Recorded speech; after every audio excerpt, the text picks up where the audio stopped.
semuanya. Apakah suara saya jelas, teman-teman? Jelas, Kak. Oke, baik. Ya, saudara, kita pagi ini mau merenungkan, saudara, betapa pentingnya kita hidup sebagai murid Kristus. Nah, karena itu, saudara, kita harus tahu sistem pemuridan apa yang Tuhan Yesus jalankan. Nah, sistem pemuridan yang dia jalankan, saudara, itu adalah pemuridan lewat pertemanan atau friendship discipleship. Ya, jadi pemuridan lewat pertemanan. Nah, saudara, kita bisa lihat, saudara, hal ini terjadi ya kepada murid-murid ketika Tuhan Yesus panggil mereka.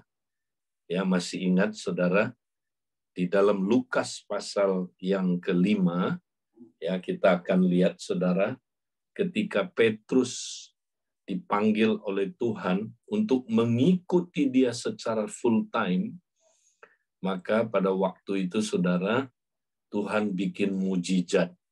Ya, Tuhan pakai perahunya Petrus, kemudian, saudara, ya dia setelah khotbah meminta Petrus untuk melabuhkan jalannya ke tempat yang dalam, dan akhirnya begitu banyak ikan yang ditangkap, saudara. Dan ketika mujizat ini terjadi, saudara, ya apa yang terjadi? Maka Petrus yang tidak kuat lagi ya mengangkat ikan-ikan itu, meminta supaya teman-temannya, nah ini dia, teman-temannya, saudara, untuk datang membantu. Ya, nah kita baca dalam ayat yang ke-9, sesudah itu ya apa yang terjadi? Sebab ia dan semua orang yang bersama-sama dengan dia takjub oleh karena banyaknya ikan yang mereka tangkap. Demikian juga Yakobus dan Yohanes dan anak-anak Zebedius yang menjadi teman Simon. Nah, 3 orang ini disebut temannya Simon, saudara. Sorry, 2 orang ini, Yakobus, Yohanes, disebut temannya Simon. Kata Yesus kepada Simon, jangan takut, mulai sekarang engkau akan menjala manusia. Nah, jadi saudara, waktu Tuhan panggil Simon untuk mengikuti dia full time, ya. Nah, waktu itu, saudara, dia ya bukan hanya, saudara, memanggil Simon sendiri, tapi waktu itu ada Yakobus dan Yohanes, dan mereka disebut temannya Simon. Nah, kata teman di sini adalah koinonos. Ya, dari sini kita tahu dasar kata ya sama, dasar kata dari ya koinonia, saudara. Jadi ini adalah teman. Ya. Jadi, nah, saudara, Tuhan Yesus menggunakan pola pemuridan 2-3 orang yang disebut hafruta, ya. Hafruta artinya pertemanan, ya. Dalam bahasa Ibraninya hafruta, ya, berasal dari kata hafer yang artinya teman, ya. Jadi, saudara, Tuhan Yesus menggunakan pola pemuridan pertemanan. Nah, ini penting sekali, saudara. Gereja sekarang kita tidak menggunakan pola pemuridan ini.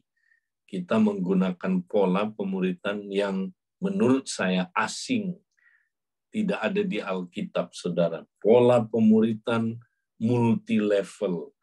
Pola pemuridan kelas, ya, atau kelompok besar. Tapi Tuhan Yesus tidak menggunakan pola-pola seperti itu. Dia menggunakan pola pemuridan pertemanan 2-3 orang. Berikutnya, kita lihat, saudaraku, pola pemuridan pertemanan ini sudah dimulai dari sejak zaman pembuangan Babilonia.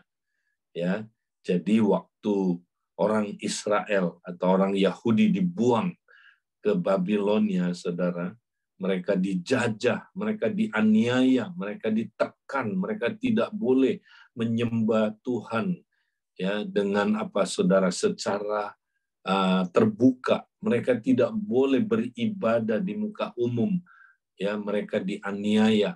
Karena itu Tuhan memberikan kepada orang Yahudi, saudara, sistem pemuritan yang efektif, ya, underground, di mana mereka menggunakan pola 2 sampai 4 orang, ya, di mana mereka belajar sama-sama, menyembah sama-sama, beribadah sama-sama, berdoa sama-sama, ya, 2 sampai 4 orang ini.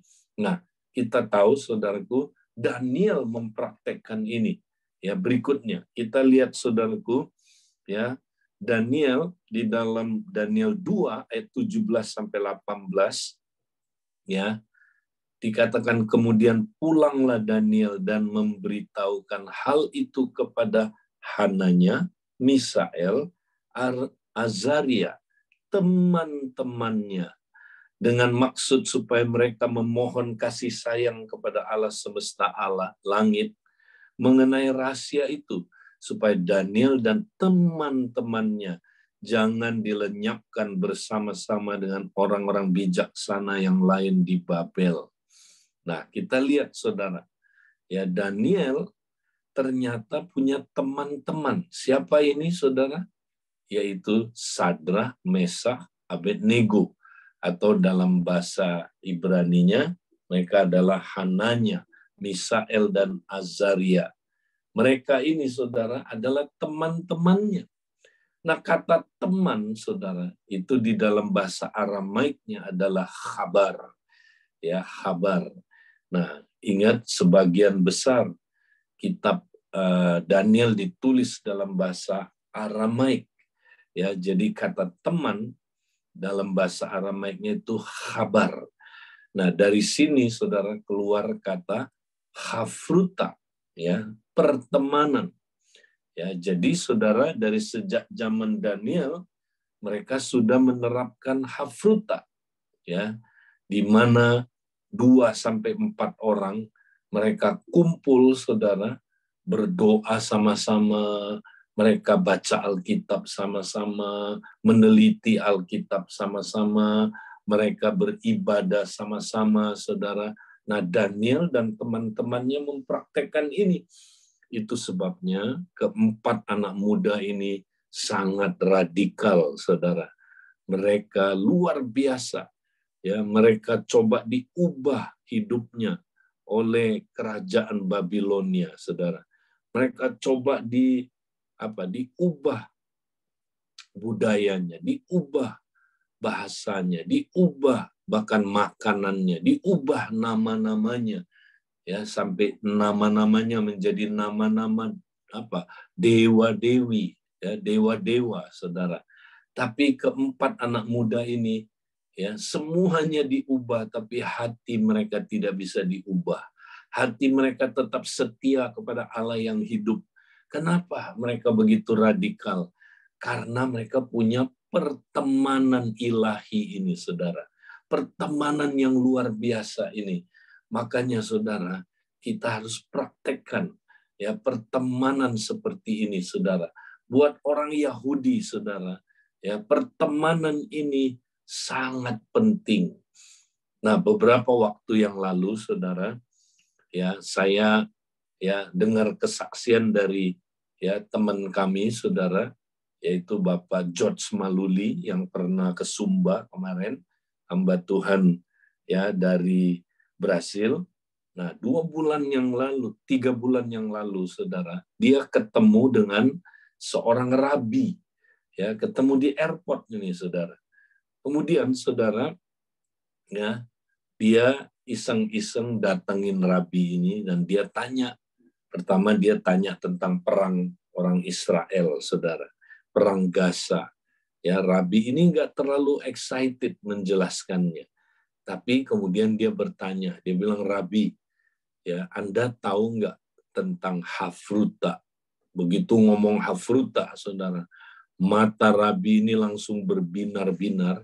Ya, "Oh, tahu dong," katanya. Ya, "Menurut Pak Rabi, apa itu hafruta?" Dia bilang gini, saudara, Saya adalah buahnya, anaknya Hafruta. Kenapa Bapak bilang Bapak adalah anaknya Hafruta? Nah, saya adalah hasilnya Hafruta. Buat orang Yahudi, Hafruta itu sangat penting karena tercatat di dalam Talmud Babilonia. Nah, ini dia saudara, kata-kata yang ada dalam Talmud Babilonia, ya, di dalam Ta'anit 23a, di situ saudara ditulis, ini dari zaman ya Babilonia, saudara. Kata-kata yang ditulis adalah "O Hafruta, O Mituta". Artinya apa?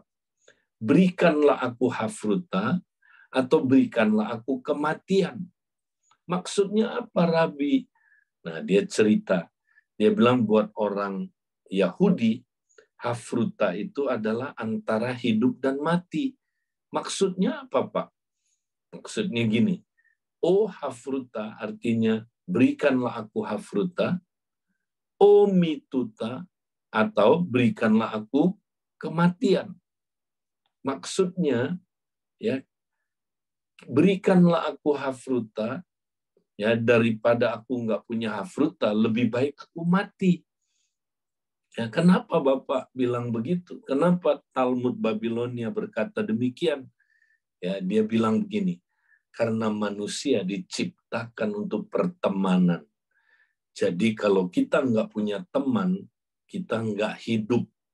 Ya, jadi lebih baik mati daripada nggak punya teman. Nah, saudara, buat orang Yahudi, pertemanan itu sangat penting.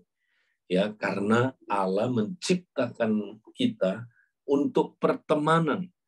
Jadi kalau kita nggak punya teman, saudara, siap-siap hidup kita ya tidak ada artinya. Kita tidak akan hidup maksimal, saudara. Karena kita diciptakan untuk pertemanan. Nah, saudara, orang-orang Kristen hari-hari ini nggak punya teman. Kalau saudara lihat, orang Kristen jarang yang punya teman.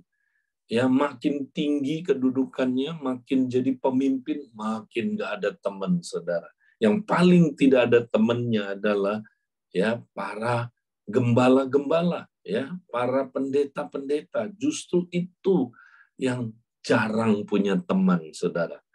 Ya, kemarin ya ada seorang, dia adalah saudara seorang hamba Tuhan yang luar biasa.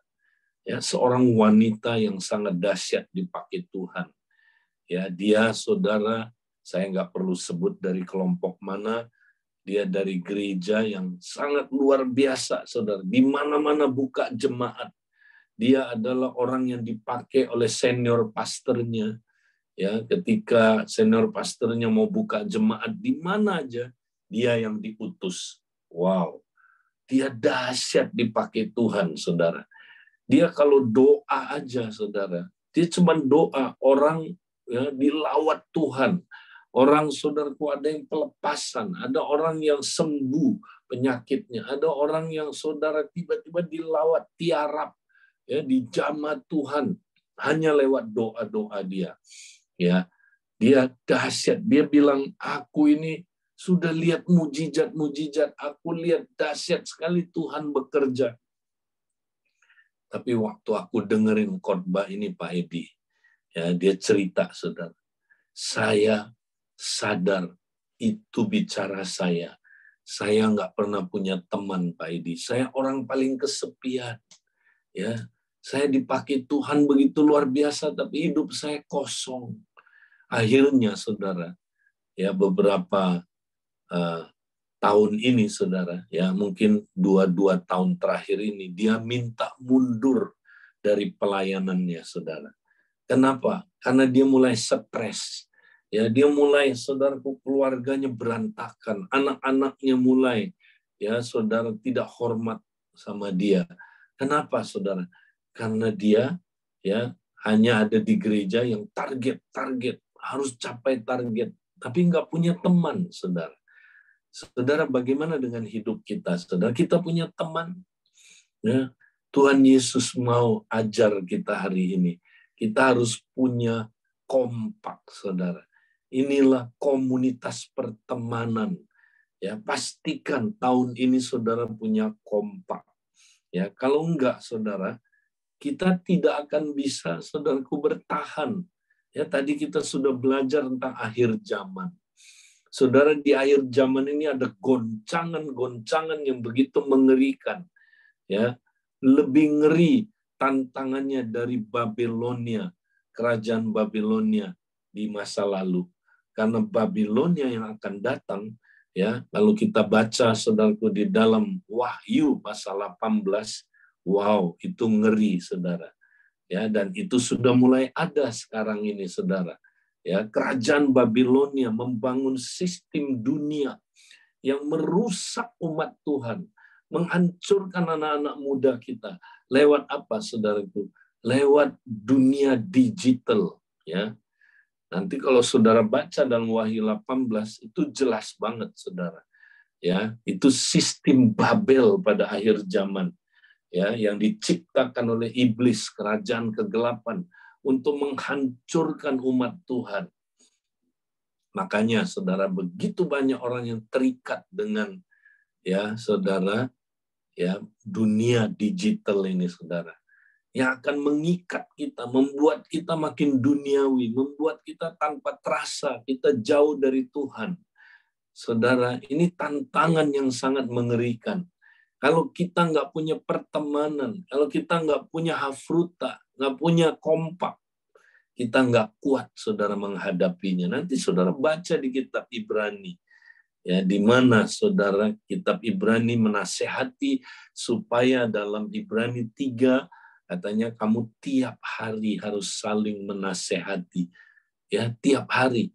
Bayangkan saudara, tiap-tiap hari saudara punya teman nggak yang kita bisa saudaraku saling menasehati, saling menguatkan, saling saudaraku bertumbuh di dalam kasih karunia Tuhan.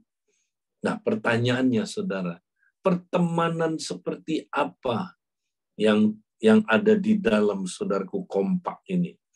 Nah, saya mau ajak kita baca dalam Yohanes pasal 13 ayat 34 sampai 35. Ini bukan pertemanan yang biasa. Ya, ingat saudara, pertemanan ini ya kita peroleh dari Tuhan Yesus. Tuhan Yesuslah teman sejati itu saudara. Di dalam Yohanes 15 dia berkata begini saudara. Ya, aku tidak lagi memanggil engkau hamba, tapi sahabat. Nah, siapakah sahabat itu saudara? Ya, sahabat adalah saudaraku orang yang rela menyerahkan segala-galanya bagi temannya saudara. Sahabat itu saudaraku orang yang rela menyerahkan nyawanya bagi sahabatnya, bagi teman-temannya.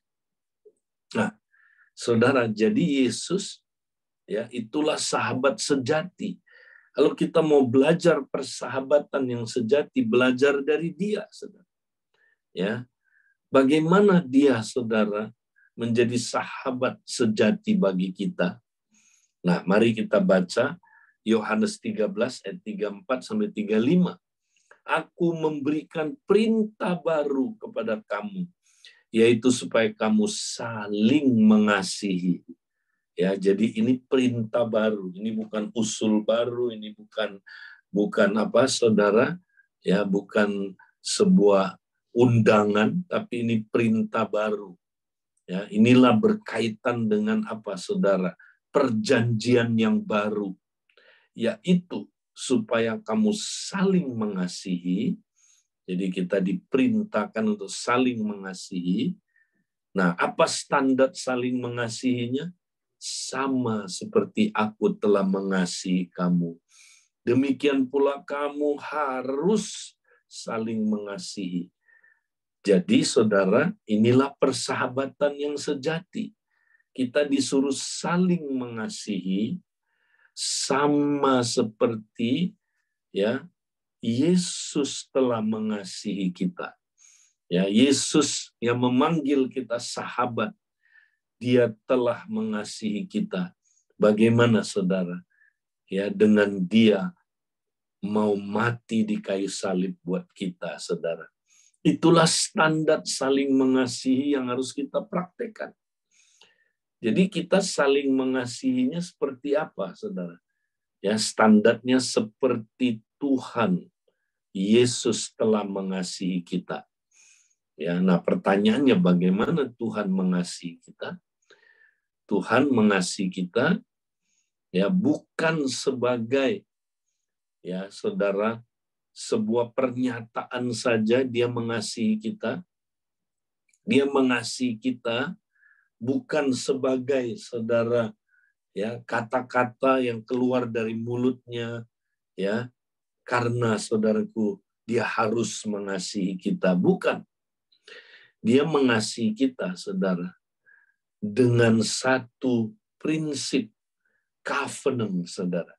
Ya, di mana dia terikat janji, dia membuat janji mengasihi kita dalam keadaan apapun. Dia mengasihi kita ya sekalipun kita tidak mengasihi dia, saudara. Dia mengasihi kita dengan kasih yang tidak bersyarat. Dia mengasihi kita ya dengan kasih yang sempurna yang dari Bapa. Dia mengasihi kita, saudara, dengan kasih sejati, saudara. Dengan covenant. Dia buat covenant, saudara, akan mengasihi kita sampai selama-lamanya. Nah, inilah, saudara, kasih dari seorang sahabat, yaitu Yesus. Nah, kita disuruh saling mengasihi dengan kasih yang sama. Jadi, saudara, ya, jadi di dalam kompak kita mesti praktekkan pertemanan yang berbeda. Pertemanan yang terikat janji, saudara.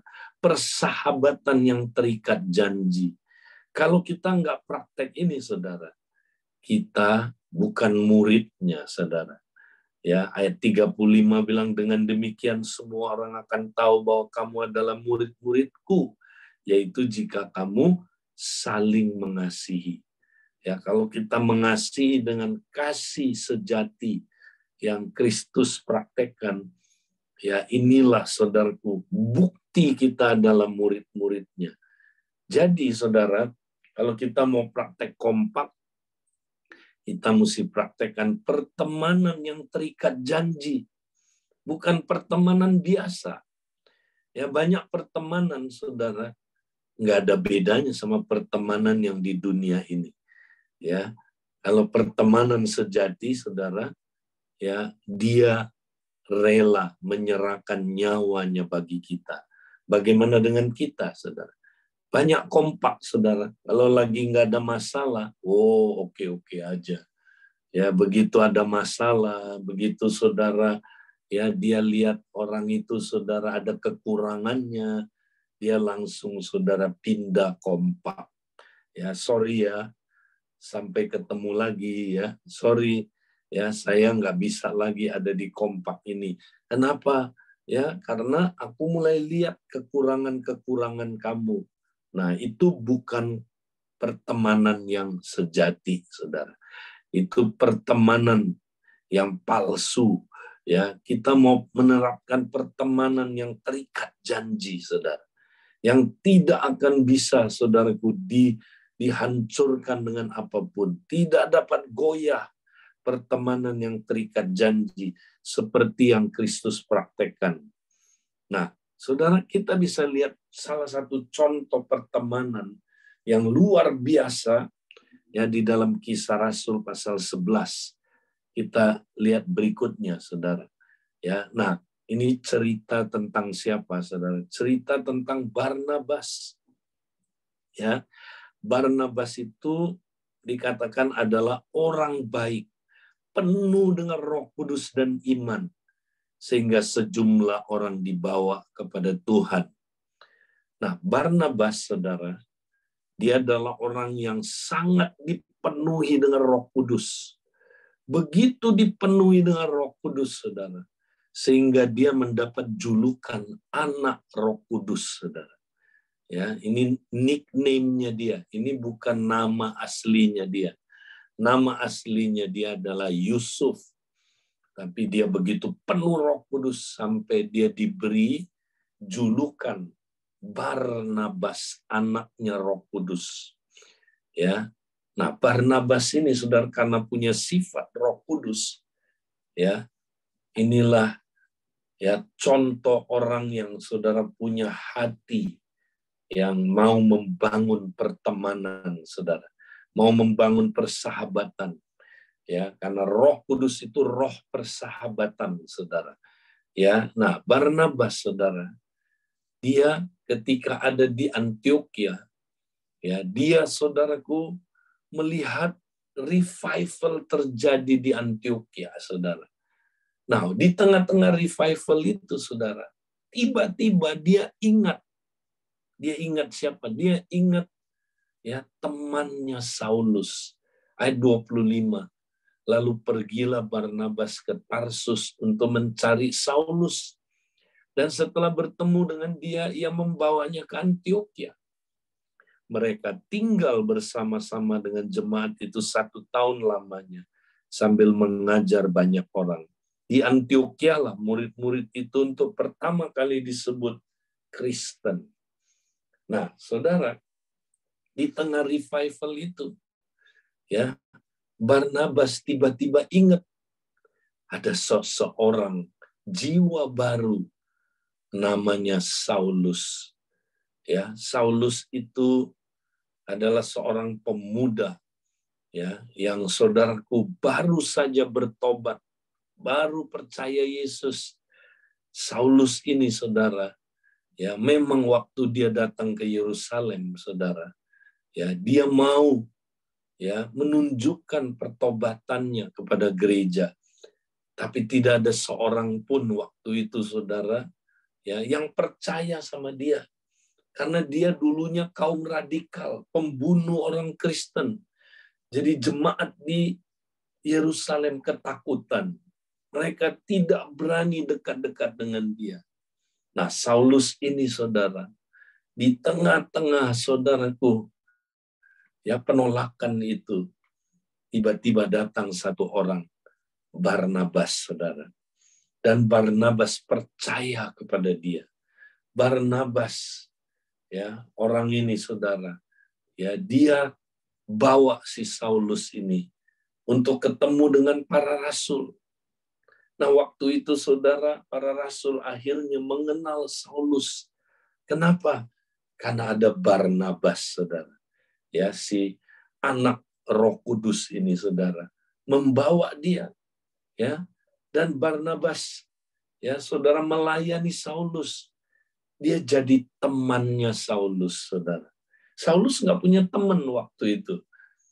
Nah, Saulus ini bikin masalah sempat di gereja Yerusalem. Dia berdebat dengan orang-orang Yahudi, sehingga orang-orang Yahudi mau bunuh dia, Saudara. Ya, karena dia bikin masalah di jemaat ini. Akhirnya jemaat yang ada di Yerusalem membelikan dia tiket one way. Ya, one way tiket supaya kalau bisa mungkin dia nggak perlu balik lagi karena dia bikin masalah, Saudara. Maka dia dikirim balik ke Tarsus, ke kota ya kelahirannya, Saudara, tempat dia dibesarkan di Tarsus. Saudara-saudara, Saulus ketika sampai di Tarsus, mungkin Saudara, waktu itu Saudara, dia sedang berpikir, ya jangan-jangan saya salah. Jangan-jangan ya panggilan Tuhan buat saya itu ya cuman ilusi semata. Ya bayangkan Saudara, Saulus ada di kota Tarsus yang tidak ada gereja waktu itu. Bayangkan kalau ada jiwa baru, baby baru lahir baru. Ya, dia ditaruh di kota yang tidak ada gereja, tidak ada bapak rohani, tidak ada saudara rohani, tidak ada teman. Kira-kira saudaraku bisa bertahan nggak? Ya, kayaknya saudara mustahil bertahan lama. Mungkin Saulus saudara udah mau murtad waktu itu saudara.